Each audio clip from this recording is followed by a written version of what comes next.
मला बोलायला अतिशय दुर्दैवानं खरं तर आज स्वर्गीय हिंदू हृदय सम्राट बाळासाहेब ठाकरे असते तर संपादकीय लेख ज्यांनी लिहिलाय आणि ज्यांनी संपादकीय लिहिण्यासाठी परवानगी दिली छापलं त्यांना त्यांच्या भाषेतून सांगितलं असतं की स्वर्गीय मुंडे साहेबांचं योगदान शिवसेनेला 1 आकड्यातून 2 आकड्यापर्यंत पोहोचण्यात किती मोठं आहे।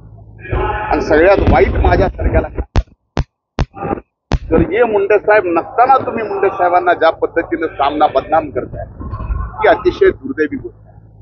खरं तर युतीचे शिल्पकार म्हणून ज्या 3 लोकांचं नाव घेतलं जायचं त्यात पहिलं नाव हिंदू हृदय सम्राट बाळासाहेब ठाकरे, दुसरं नाव प्रमोदजी महाजन आणि तिसरं नाव स्वर्गीय गोपीनाथरावजी मुंडे साहेबांचं घेतलं जायचं। आणि आज त्या ठिकाणी सामनाच्या संपादकीयतून उद्धव ठाकरेंच्या मुखातून आज स्वर्गीय मुंडे साहेबांची अशा पद्धतीनं बदनामी ते नसताना करणं हे उद्धव ठाकरेंना शोभत नाही।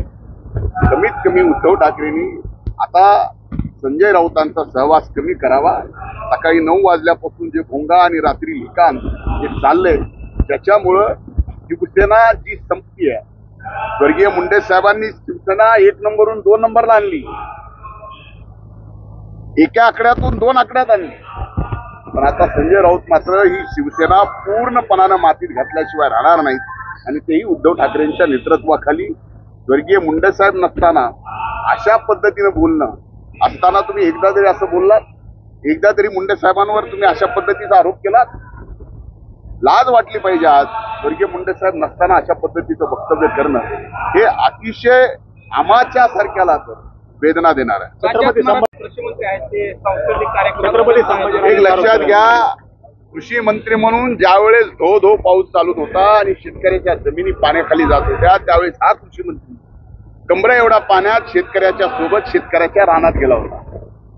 आज जे फिरतायत ते 3 दिवसाच्या उन्हानं जमिनीतलं पाणी शेतकऱ्याच्या ज्यावेळेस एक थेंब पाणी नाही जमिनीत चिखल सुद्धा वाळलाय त्यावेळेस तुम्ही फिरताय आणि या ठिकाणी आमच्यावर आरोप करताय हे काही छत्रपतींना शोभणारं नाही, संभाजीराजांना तर बिलकुल शोभणारं नाही।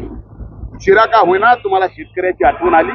संभाजी राजा तुम्हाला राजे म्हटलं जातं पण उशिरा आलेलं शान पण उशिरा का आला असं म्हणता येत नाही। पण रात्रंदिवस हा कृषी मंत्री बांधावर आहे, शेतकऱ्यांच्या अडचणी माहिती आहेत। म्हणूनच भविष्यात येणारी सोयाबीनच्या भावाची अडचण सुद्धा आम्ही या ठिकाणी आज लक्षात आणून 90 दिवस सलग सोयाबीन हे MSPच्या किमतीप्रमाणे केंद्र आणि राज्य सरकार खरेदी करेल याची परवानगी केंद्र आणि राज्याला दिली।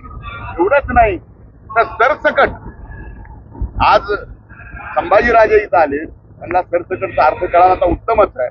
सरसकट शेतकऱ्याचे पंचनामे न करता NDRF SDRF आणि ज्यांनी 1 रुपयाचा विम्याचा लाभ घेतलाय त्याला 25% अग्रिम देण्याच्या बाबतीत सुद्धा निर्णय देण्यात आलेला आहे। ते परवाच्या कॅबिनेटमध्येच मी या ठिकाणी सांगितलं। मनोज जरांगे पाटील की शेतीचे प्रश्न आणि आरक्षणाच्या प्रश्नावर चर्चा झाली म्हणजे शेतीच्या प्रश्नावरती चर्चा झाली।